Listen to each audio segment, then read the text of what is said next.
Hi folks, welcome back to the channel. I thought it was about time I did another little helmet mic test. It's been a while since I've done one of these and there's a couple of new contenders in the market. So today I'm going to be testing the Rode Lav 2 mic against the DJI Lav Mic, and then I'll also be testing my old favourite, which I've been using in my broadcast job for about 30 years now. That's the Tram TR50 mic. And lastly I'll be testing the quality of the DJI Wireless Mic2. Now, I know it's not a lav mic, but I think if you're a serious motovlogger prepared to go out in any weather, you really do need to consider this mic as well. Okay, let's kick off with the first test, which is the Rode Lav 2. Okay, so I'm using the Rode Lav 2 microphone at the moment. I'm doing around 80 kilometers an hour, which I'm going to try and keep for every test, for every microphone, or roughly there or thereabouts. So it'll be interesting to see how this sounds. I'm using the Sony X3 helmet. I'm still on the same bike as well, Triumph Street Triple 765 RS. And I'm using the Osmo Action 4 in camera to record the audio. I'm not going into a separate hard drive or anything. This, what you're going to be listening to now after the edit, is straight out of the camera. So just to recap, this is the Rode Lav 2 microphone. The price is on the screen there. Incidentally, the volume in camera on the Osmo Action 4 for this microphone is set to -12. So I did do a little quick audio test, just watching the meter on the back of the camera, and whilst it's still peaking into the red, it's not actually, well, it doesn't look like it's over modern. So -12 for the Rode Lav 2 within the Osmo Action 4. Okay, good, clean, crisp audio there, and overall a very, very impressive mic. However, there are a couple of things I noticed whilst using that mic. First one being, when you plug the Rode Lav 2 mic into the audio adapter on the side of a DJI Osmo Action 4, I'm going to do well to remember all these model names here, it doesn't work. So you need to buy from Amazon a TRRS adapter.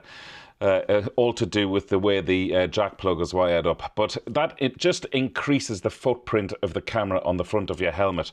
And really, I mean, the whole thing for me is to try to keep things as small and unnoticeable as possible. So that's the only negative I've found about this. Okay, moving swiftly on, we go now to the DJI Lav Mic. So I'm now using the DJI Lav Mic, around the same speed, 80 kilometers an hour, same helmet, Sony X3, same bike. I'm even recording this on the same day just to get the same weather conditions, just to keep the test well, as fair as possible. So you would have thought with the DJI Lav Mic, and in fact I think, if I'm not mistaken, this is the cheapest mic of the entire test which I'm doing. But you would have thought, because it's made by the same company as the camera I'm using for the mic to feed into, DJI, that the signal to noise ratio would be at its optimum, meaning that everything should talk to each other, and in theory we should get the best results from this mic.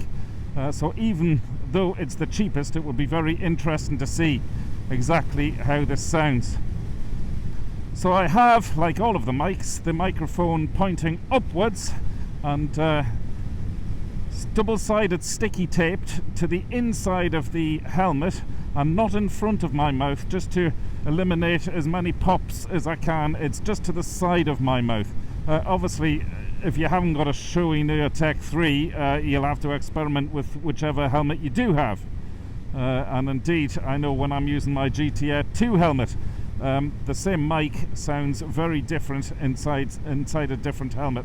So it is a little bit of sort of messing around until you find the sweet spot. So all of today's tests are really to give you a guide and to let you hear inside my helmet just how different every microphone sounds. And the level for this mic, looking at the back of the screen, it's just clipping the red, which is exactly where you want it. So you want it sort of going up through the orange until it just clips the red.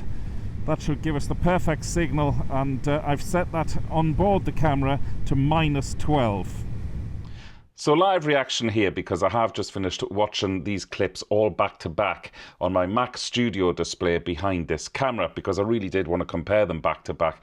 And I suppose, like everything, it's subjective because not everybody's going to be monitoring it the same way as what I do.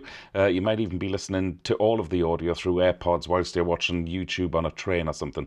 Couple of things to point out. I thought the Rode slightly excelled within the treble, but I thought the DJI Lav Mic slightly excels with the bass. Again, it's subjective, and of course you can tweak all of this in the EQ on your editing platform. What I do like about the DJI Lav Mic, as I thought, is that it works straight away when you plug this into the side of the camera of the DJI Osmo Action 4, and that there is a lovely little right angle jack. So what it does do is to keep the footprint of the camera, again, really small on the front of the helmet, and I really love that. That's a huge plus for me. Okay, now this is the one I'm really interested in because, like I said, I've used this mic for about 30 years now. And I'll let you into a little secret as well. I once placed, not this mic, but one exactly like it on Princess Diana. So that's how long ago it was, around 30 years ago. But that's a story for, well, that's a fireside tale, let's say. So if I'm totally honest, this is the reason I'm doing this test for myself as well.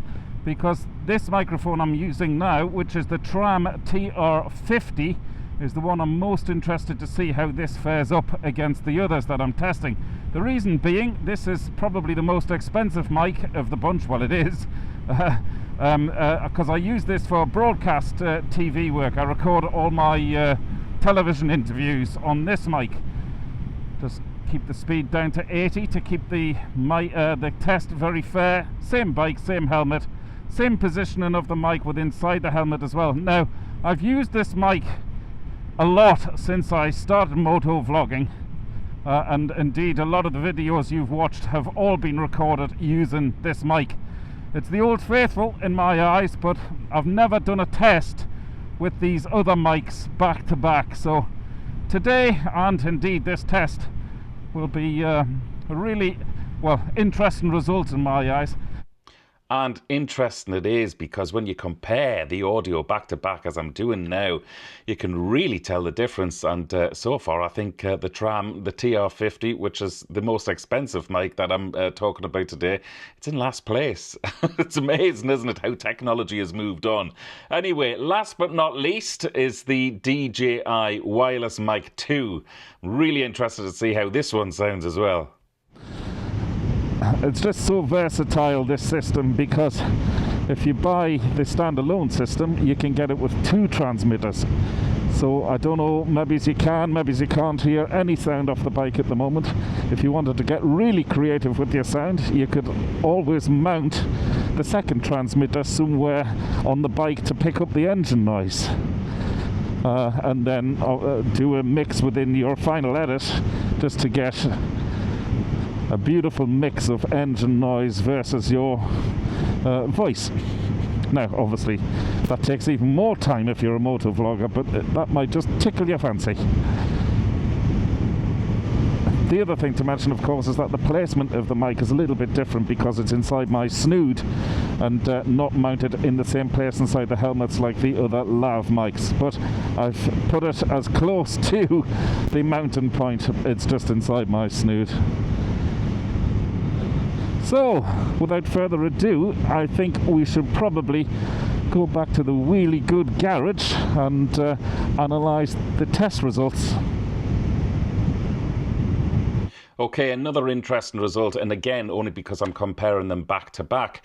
What I found there is that there was a lot of compression within the audio, albeit it's picking up the engine noise a bit more, and I do like that, but it sounds like the sound is thumping, almost like there's a built-in limiter as well. I've been through the menu systems in the Osmo Action 4 and also in the DJI Pocket 3 to see if I can switch anything off, and you can't. It's just the way the mic is and the mic pattern. However, the huge plus point of this microphone is that it's not waterproof, I'd say it's weatherproof.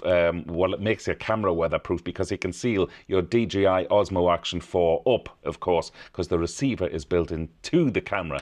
So you've got no receiver sort of plugged into the side of the camera. So the mic itself will transmit directly to the camera.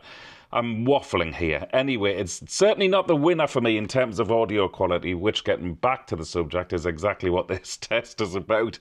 To me, I wouldn't even say there's a clear winner, because I think the Rode Lav 2 and the DJI Lav Mic are neck and neck. However, what sort of just pips the post for me is the DJI Lav Mic for a couple of reasons.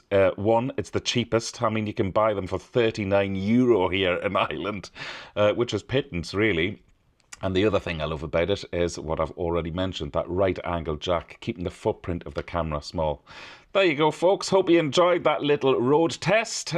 Thanks again for tuning into the channel. Dave Perry, WheelieGoodTV, over and out.